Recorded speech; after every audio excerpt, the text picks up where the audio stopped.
Hi everyone, how are you today? Well, I could not believe how dusty my microphone and camera were, and then I realized it has been a good while since my last proper video. It's been a pretty busy summer for me, work-wise, personal-wise, so I have been reading, I just haven't had a good chance to film, and my office has been a complete mess, so I'm trying to get back to normal, trying to get things tidied up so that I can film again and continue YouTubing. Thought I would just do a quick video about my reading for this summer so far and just let you know my thoughts on some of these books, which I may or may not do longer videos on, but just want to share my thoughts while they're still fresh in my mind. So what I'm reading currently is The Secret History by Donna Tartt.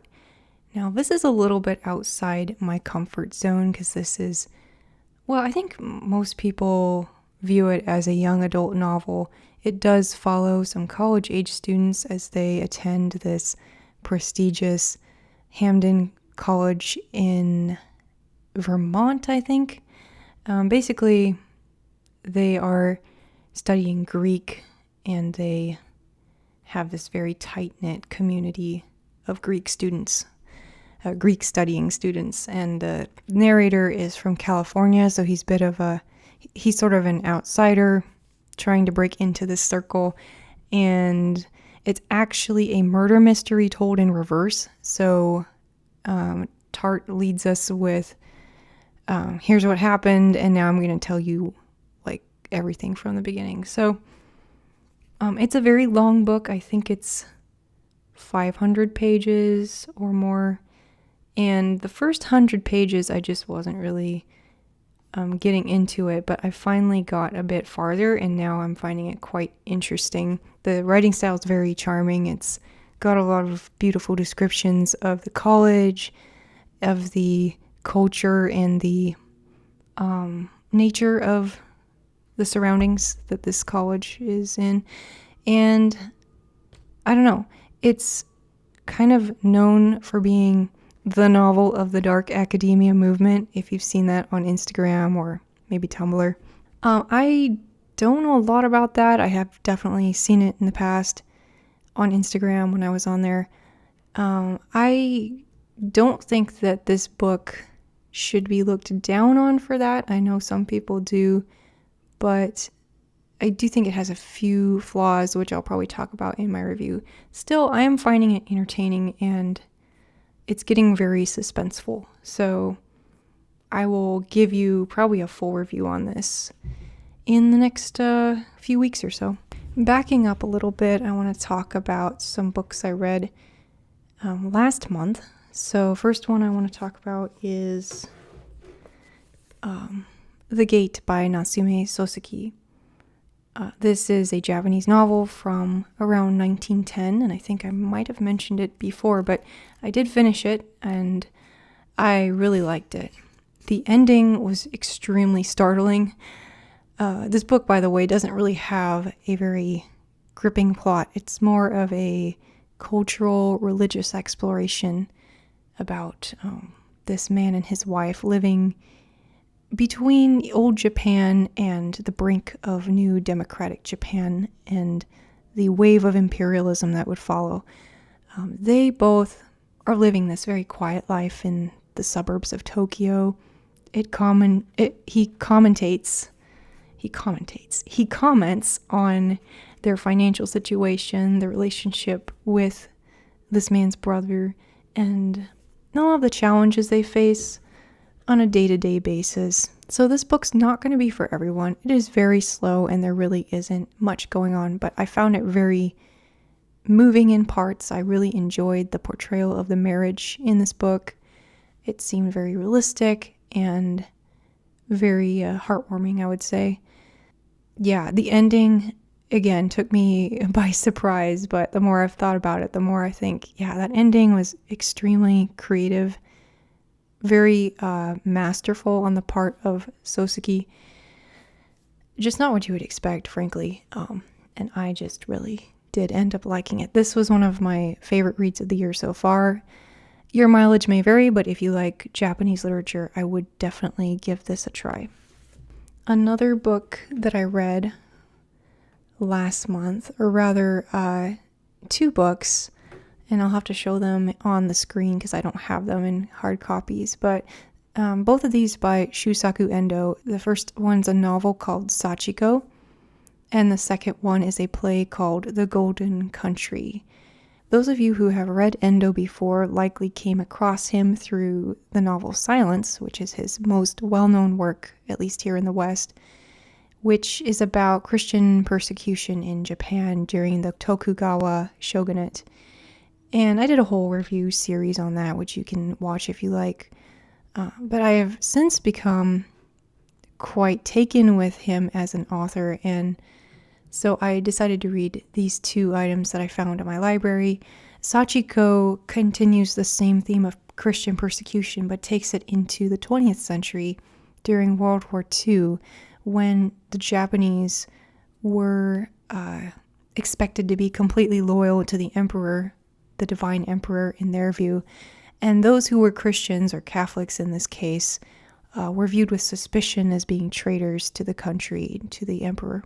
So the novel follows this young girl as she grows up in that atmosphere, and about her falling in love and just the different challenges she goes through as a Catholic Japanese girl. And then it also follows a parallel storyline following a priest named Maximilian Kolbe, who was a real-life priest, and his struggles as he ministers in Japan, in Nagasaki, and then as he goes back to Europe, it follows the rest of his life when he ends up in Auschwitz, actually. So it's a very heavy book. It's very, it's both depressing but also inspiring, and I wrote a pretty detailed book review on my blog, so I don't think I'll do a video on it. And it is a very niche topic, but I really liked it. This has been my top favorite novel of the year so far. But again, it is, going to appeal more to those who are Christian and perhaps especially Catholic readers. And then along with that is The Golden Country, this play, which is essentially a retelling of Silence. I think Silence was published in the mid-60s, and then The Golden Country came a few years later. And I honestly really liked this play. I mean, you would think that by now the topic would be pretty much exhausted, and Endo certainly seems to have gravitated towards it in many of his works. But in the play, I just think he really highlighted some additional angles on the story that, I don't know, I just think it's one of those novels that's very misunderstood, and I think this play adds some clarity to what he's getting at, or what he could be getting at, since there are multiple ways to interpret Silence. If you're looking for more about that story, I would recommend The Golden Country, and you can read it in a sitting because it's just a play. I do like plays, though, and it would be very interesting to watch that one performed. The ending really was quite moving, and I just really enjoyed that. Most recently, another New York Review classic. I read this for the Reading Round the World project. This is Margarita Liberace's Three Summers. Liberaki was a Greek novelist, and it's about these three sisters who grow up between the wars. It's kind of written in this surrealist style, so sometimes you don't exactly know which parts of it are real and which parts of it are not. But essentially, it does follow mostly the perspective of this one sister, Katerina, and she's just sort of analyzing her family members and watching her sisters grow up alongside her and falling in love and all those kinds of things. I have to say that as far as enjoyability goes, I think the writing is beautiful. Like her prose is just lovely. Like, for example, here's a description of some embroidery. She says, they often talk about, for both of them, perfection is their goal. They often talk about it. In painting, in embroidery, it doesn't matter. Because when you embroider something beautiful, you become beautiful inside. And the more beautiful it is, the more beautiful you become. So it's this combination of social commentary, some surrealism, and these like introspective moments where she's trying to make sense of the world around her. And so yeah, I really enjoyed the prose. The prose was stunning. What I didn't enjoy so much was perhaps the structure of the story and just some of the plot developments. I thought the first part was a little uneven. Really enjoyed the second summer. I really got into that. It kind of became a little easier to follow, I think. And then the third summer is where she gets very surreal, very dreamlike. And coming late in the novel, it was a bit difficult to appreciate, I guess. I don't know. I just didn't really enjoy the last part as much as the second part.